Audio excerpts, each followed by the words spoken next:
Barbara, I want to thank you for you accepting our invitation to do this interview. And I want to start by asking you, who is Barbara Oakley? What do you usually tell people who don't know you? What do you usually tell them about you, about what you do? Well, thank you so much for having me here, Georgiana. And, people don't usually ask me, who is Barbara Oakley? So it almost is a surprise because I wonder, who am I myself? I think I love to adventure and I love to learn about new things, and I love being around my family. So all of those things combine together, I think, to make it so that I just love learning about new things and having excitement through travel and meeting wonderful people like you. Thank you. I'm very curious, how has learning changed for you? I mean, how do you used to learn in school versus how you learn now? Oh, so very different. So when I was young, I hated math and science, and I was terrible at them, and I didn't learn them very well because I didn't really focus on them. I just thought, I hate this stuff, so I'm not really going to learn it. And I remember going to my chemistry teacher, for example, because my parents told me, you're flunking the class, you need to talk to your teacher. And I remember going to him, and I was kind of like, okay, I dare you. See if you can put something in my brain. And of course he couldn't, because I wouldn't let it go in. But I did learn the things I wanted to learn. I wanted to learn another language.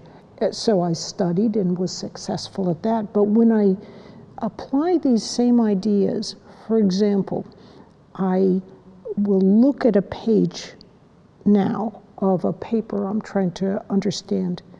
Then after I've read it, I will look away and see if I can retrieve the key idea, remember the key idea from my own mind. That helps me to remember that idea much better. And then later in the day, I might go, what did I read? What was that important point? And it turns out this kind of retrieval practice, even using simply flashcards, is probably the most effective method to help you learn. So I use a lot of retrieval practice nowadays. Oh, very interesting. I want to ask you also, how did you find out about learning techniques, and what sparked your interest to such an extent that you decided to write and teach about this? So when I graduated from high school, I went to the Defense Language Institute. I enlisted in the Army, and I just picked a language kind of at random. I picked Russian. I obviously should have picked Romanian,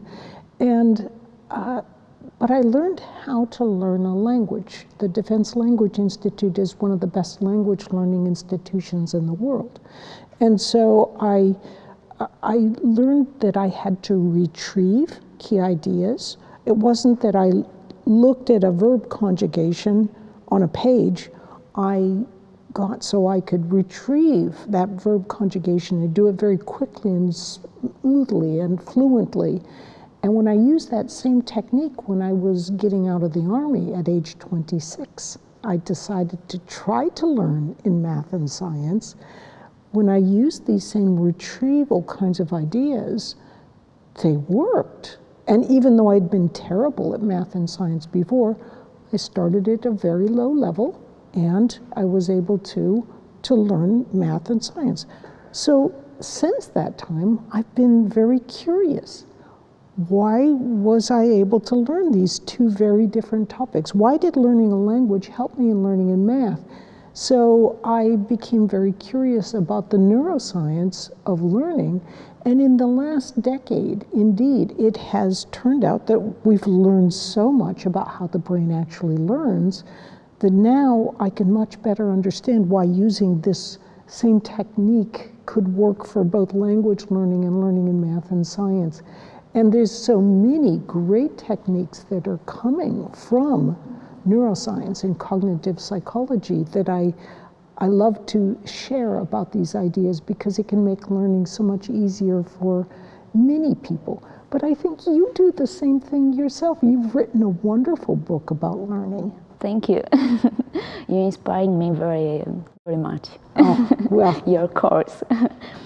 In your book, Mindshift, you tell a lot of stories about grown-ups who learn new things later in life. What does science have to say about a grown-up learning?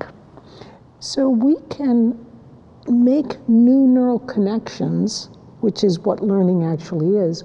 We can make those new neural connections at virtually any age. Maybe you want to stop learning on your deathbed or something, but it doesn't matter if you're 8 or 80. You can still do that rewiring and flexibility of making new neural connections. Is it a little harder sometimes when you're older? Yes, but part of that is because you already know so much and you have to make all these pathways between connections you've already made. But older people can learn just as well as younger people given the same opportunities. What advice has you for a grown-up who lost the learning exercise and want to learn a foreign language or to change his profession? The best way to do that is to think about what you want to be learning and make a plan, a simple plan. What will you do? A half an hour of learning each day? An hour? Something simple, something very doable. And then each night before you go to sleep, get in mind, okay, tomorrow I'm going to study for 1 hour between 10 o'clock and 11 o'clock at night after I put the children to bed. And if my husband calls me to do something different, I will immediately, once I'm done, I will come back and do what I need to be doing. So in other words, you are getting in mind exactly what you want to be doing, and that intention can help you fulfill the intention. And also, just before you go to sleep, try to remember the key ideas that you've been learning. So like take a minute or two and retrieve those key ideas. That signals your mind to remember those ideas. If you have a minute or two when you first wake up to review them quickly, it will help those ideas cement in more strongly. Very interesting, yes.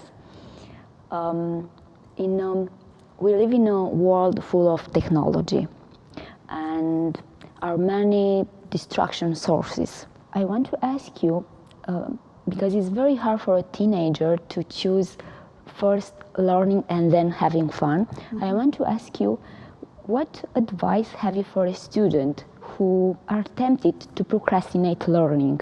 What happens in our brain when we procrastinate what we have to do? We procrastinate because when we even just think about something we don't like or don't want to do, it activates a portion of the brain called the insular cortex that experiences pain. And so the brain naturally enough says, I'm going to think about something else. I'll think about going on Twitter or Instagram or anything like that, something that is more pleasant, maybe doing a video game. And the result is you've just procrastinated. So a good thing to try to do, and I hear from, because with my co-instructor, Terry Sanowski of the Salk Institute, we run one of the world's largest online courses with over 3 million students. So when I say that I've heard from tens of thousands of students about something, I really have heard from tens of thousands. And a very good technique is the Pomodoro Technique. And this is a way of jumping over procrastination. Because remember, procrastination happens when you just think about what you don't want to do. So don't think about it. Just set a Pomodoro timer and do it. Do whatever that thing is. And here's the Pomodoro Technique, which was invented by Italian Francesco Cedillo. You just get rid of all distractions, so no pop-ups on your computer, nothing on your cell phone, and then you set a timer for 25 minutes and focus as intently as you can for 25 minutes. Then take a 5-minute break where you do just something completely relaxing. Do not go on and text somebody back, because that's actually focusing. Instead, do something like make a cup of tea, walk around a bit, look around, enjoy the wonderful outdoors, whatever, but just something mentally relaxing. So 25 minutes of focused attention, 5 minutes relaxing. You can do like 4 of these sessions, 25 minutes, 5, 25 minutes, 5, 25 minutes, 5, and then after the fourth 25 minutes, do a half an hour break. And this is shown by neuroscience to be one of the best ways to avoid that procrastination. Just do one Pomodoro or do several if you want. It turns out that after about 20 minutes of focusing, that pain goes away. And so you can begin to concentrate better. Sometimes for me, I'll set a Pomodoro timer and I'll do that 25 minutes, but after that 25 minutes, I go, oh, wait a minute, I'm kind of into the flow now. And so I'll begin, I'll just keep going. But when I'm done, I do take that 5-minute break. I applied this method and I love the Pomodoro method. Yes, it's incredibly effective. Yes, because people told me, only 25 minutes, I have a lot of information to memorize. But the Pomodoro is the key, and it's a good method. Yes, and what people don't realize, they say, well, if I just skip that 5-minute break, I'll get much more done. But what they don't realize is that 5 minutes is important. It's kind of like being an athlete. You can do concentrated effort for a certain amount of time, but then you need to relax the body so that you're ready for the next go-around. It's like that with the mind. You need to relax the mind a little bit, so then you're ready and you come back refreshed. Thank you. When I was a child, I asked myself, why did Jesus speak in metaphor so much?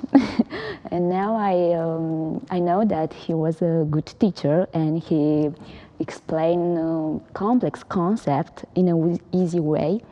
And my question is, how can I create a metaphor, and what are good metaphors for in the learning process? So remember how I talked about creating sets of neural links? That's what happens when you learn something. Well, let's say you create a set of neural links associated with the idea of this is how water flows. And you think, well, that's obvious, but little kids, they will play with water for years because it's actually quite complex. But once you get that set of neural links for how water flows, you can more easily apply that same set of neural links to help you understand how electrical current flows.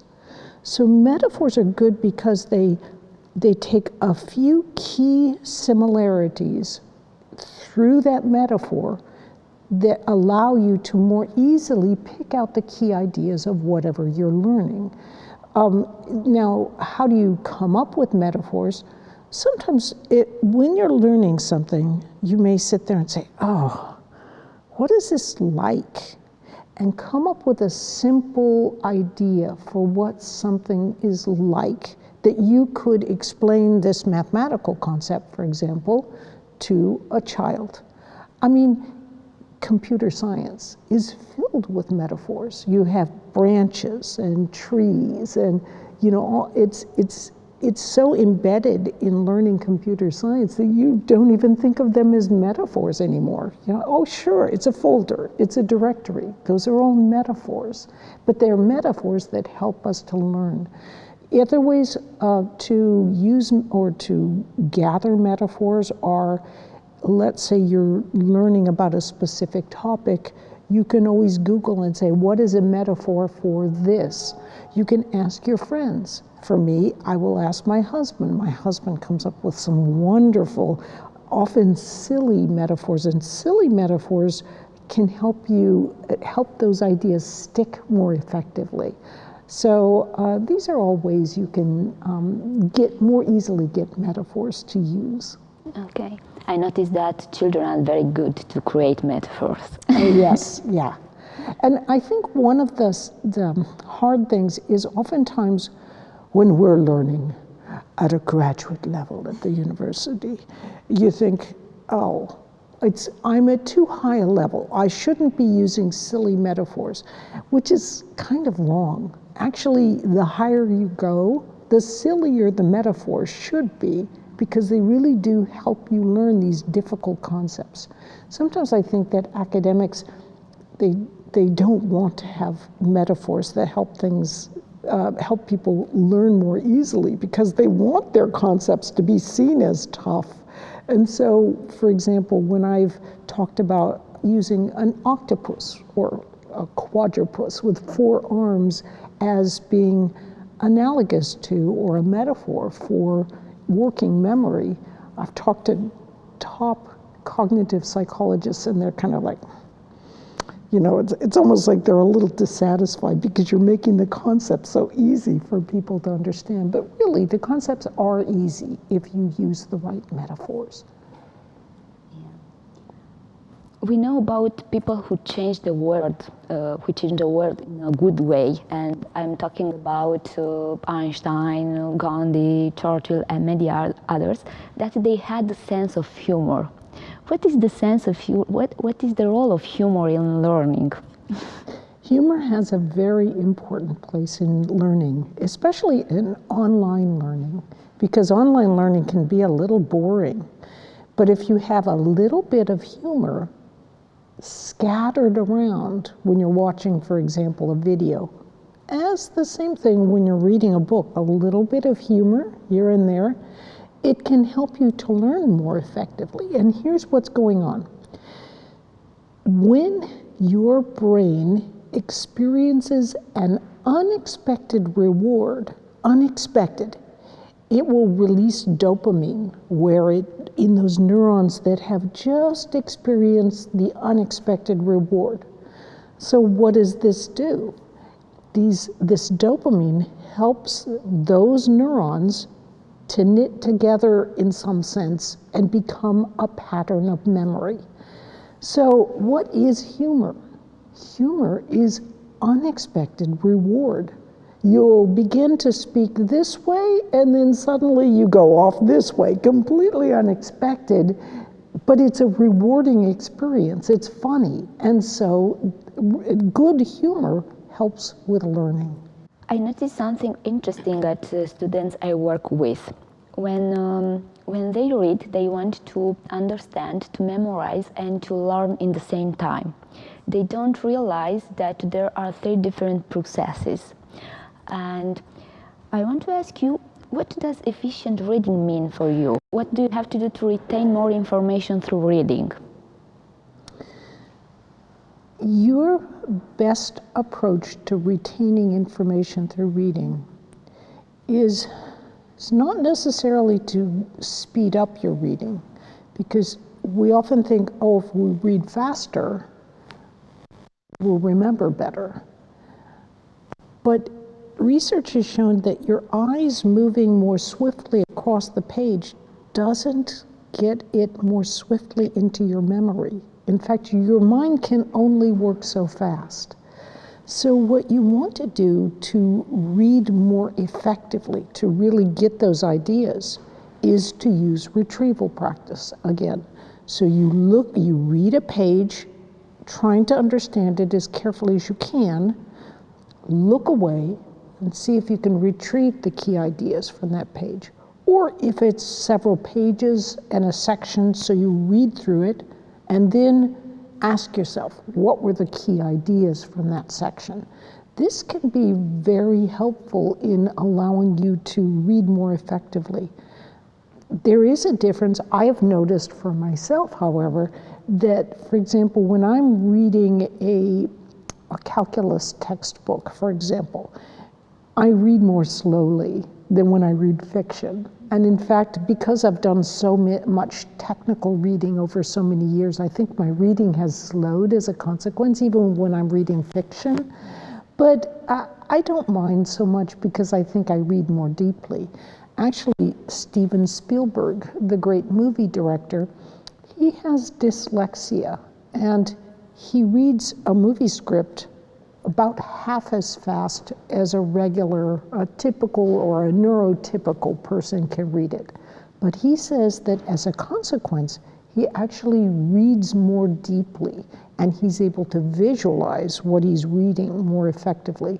So I think it depends on the learner, but reading more slowly and carefully, pausing to ask yourself what were the key ideas, that can be a very effective way to get the ideas into your brain.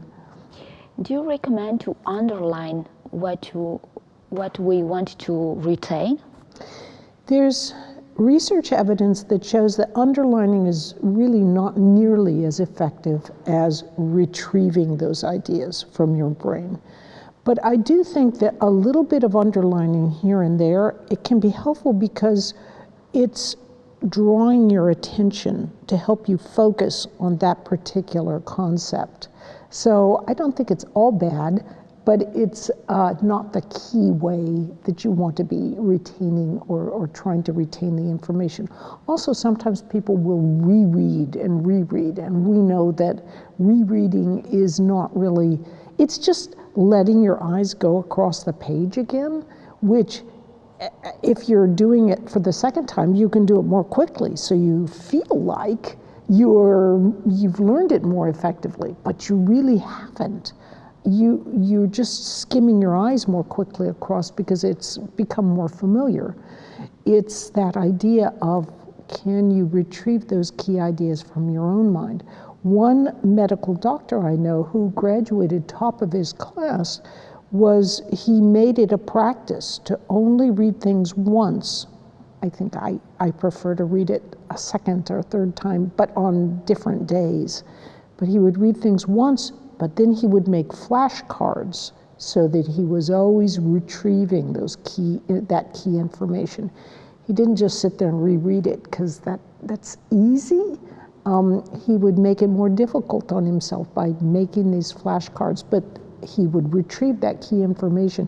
He was a bad student in a way, in that he would rarely go to class, but he didn't need to because he was getting a lot of this information by very, very carefully creating flashcards from the textbooks and really learning the information. These flashcards can be considered a learning method?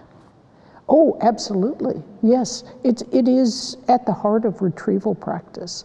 Sometimes people will tell me, oh, the students don't need to memorize the Bernoulli equation or Poisson's equation or whatever equation because they can always look it up. Well, poets tell us sometimes, memorize the poem and you will understand it more deeply.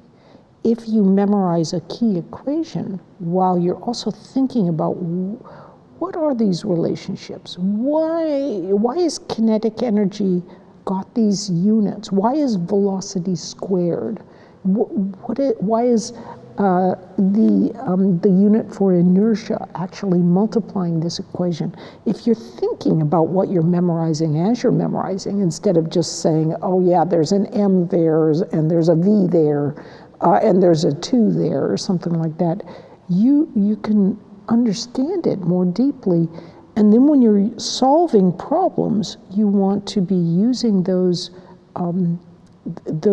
equations from your own memory, not going and, what was that equation for kinetic energy again, and then but draw it from your own memory, and you will be able to use it more easily.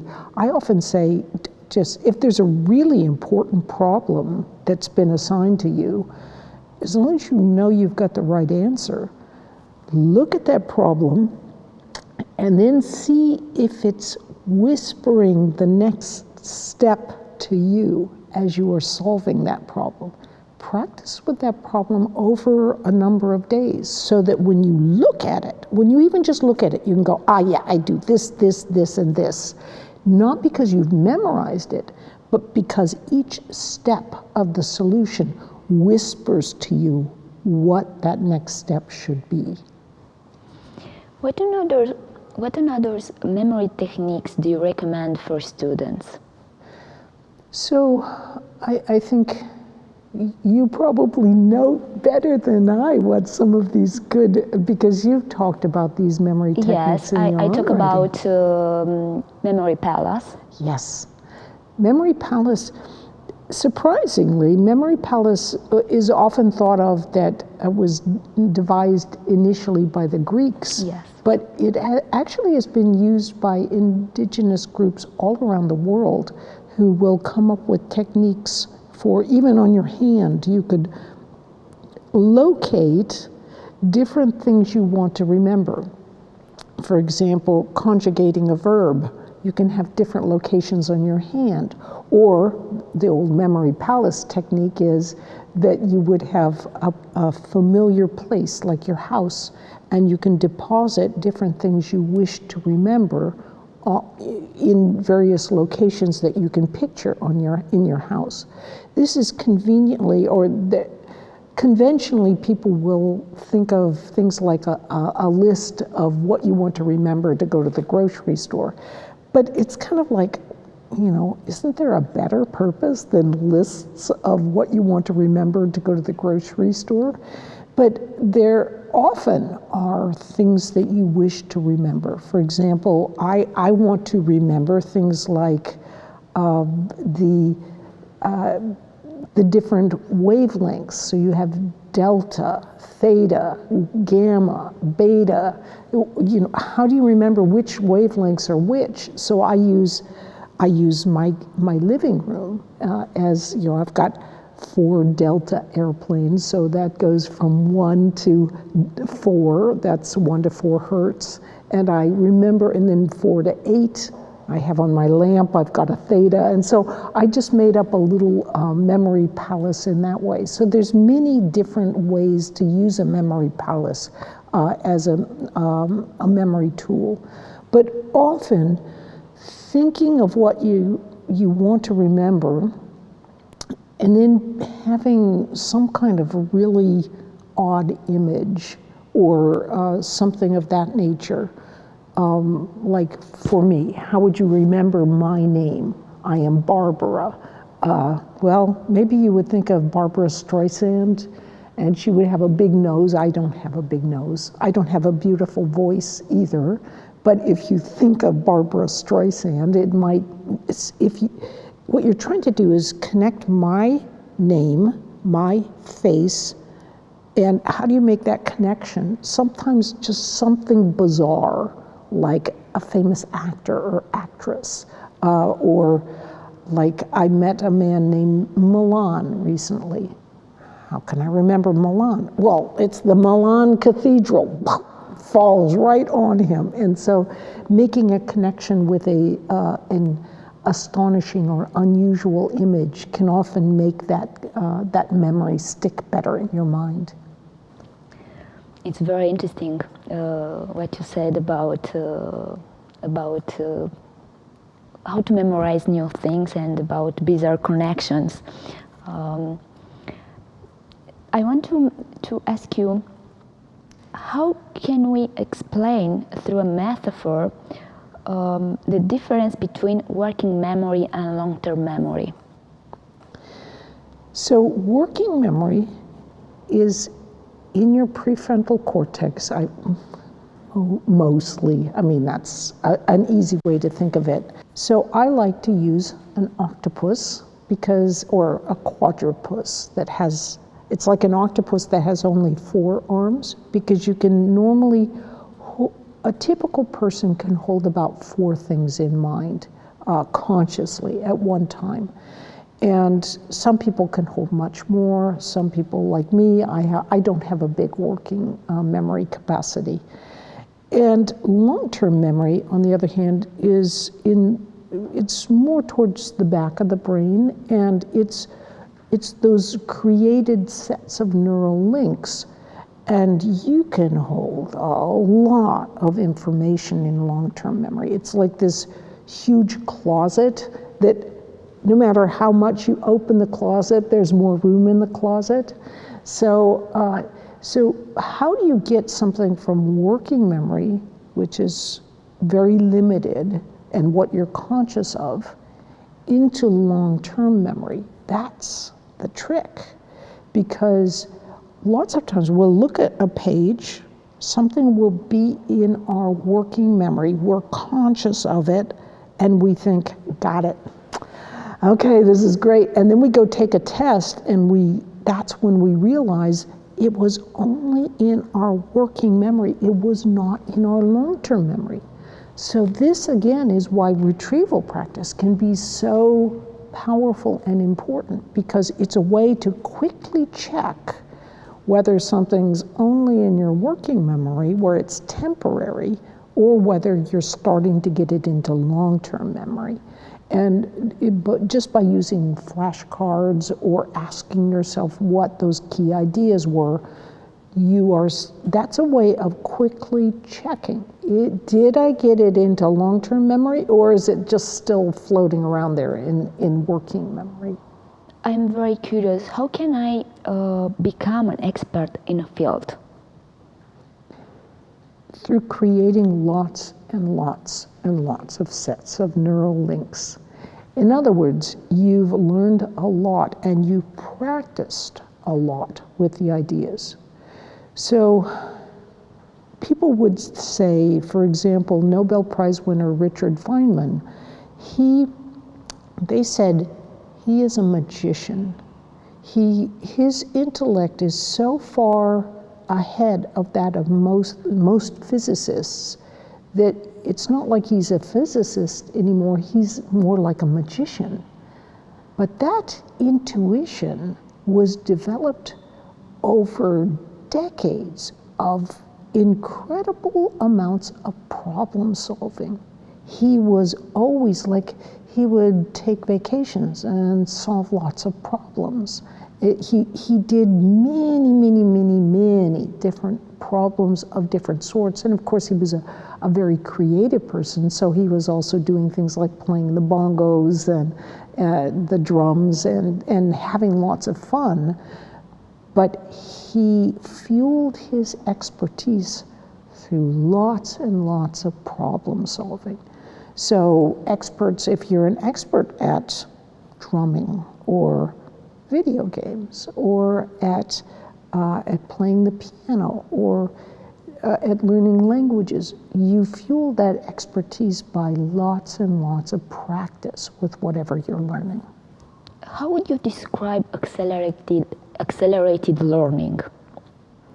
Okay, well, this relates as well to our previous question. One thing to remember, so there's this 10,000 hour rule. Supposedly you can become an expert after 10,000 hours of practice. But that's not really true, because 10,000 hours of just sort of doing the same thing but not pushing yourself is not really, it's not really helping you to become an expert. To accelerate your learning, you need to always be pushing yourself to do what is hardest. So for example, my parents wanted me to learn to play the piano as a child. And I wasn't bad, but what I would do is I would often learn a song, and I found out my parents, they wouldn't be actually listening to what I was playing. They were just listening, is she playing the piano? So I would learn it very well, and then I would put a comic book up in front of whatever I was supposed to be playing, and I would just read the comic book, and I knew it so well I could play this song over and over and over again. But you can see I wasn't really progressing. I was putting in time playing the piano, but I wasn't pushing myself to learn harder and harder materials more effectively and efficiently. And so to really learn faster, you need to always be keeping at the edge of what is out of your comfort zone. You don't want to become in the flow. They always say, oh, get in the flow. The flow means you're comfortable, but you're not pushing yourself. So this concept of Robert Bjork's, of deliberate practice, of really trying to push yourself harder, will help speed your learning and help you gain expertise more quickly. This question was related with hidden potential, and I want to ask you again, how can we be aware of our hidden potential? The thing is, your hidden potential is hidden. So it's not like you can kind of easily detect what that hidden potential is, because it's usually something that you take for granted. It just seems obvious to you, and not like it's usually hiding in plain sight. So let's say that you decide you want to become a computer programmer, and you're a waitress right now. So you're like, oh, everybody in computer programming, they're way far ahead of me. I'll never catch up, I'm not as good. But you have this hidden talent, and that is because you were a waitress, you know how to speak with people. And you think, well, everybody can do that. No, everybody can't do that. That's actually a hidden talent that you have. So it's a good thing to kind of look within yourself and just say, what am I taking for granted? Because that may be one of your hidden talents. Barbara, thank you for this interview and thank you for this book. Vă mulțumim tare mult că ne-ați urmărit. Vă recomand din suflet cartea Barbara Oakley despre învățare. Cartea Mindshift a Barbara Oakley o găsiți la Curtea Veche Publishing. Mă bucur că titlul acestei cărți a fost păstrat în limba engleză, pentru că Mindshift este sunt de fapt schimbările care apar în creier în urma procesului de învățare. Această carte o recomand în special persoanelor care nu au renunțat să învețe la vârsta adultă, care vor să-i schimbe domeniul de activitate. O să vă placă tare mult pentru că este o carte plină de povești cu adulți care au reușit să-i schimbe domeniul de activitate la vârste destul de înaintate, și la fiecare sfârșit de capitol o să găsiți și câte o lecție de învățare care o să vă schimbe un pic felul în care vedeți lucrurile. Mulțumim tare mult că ne-ați urmărit!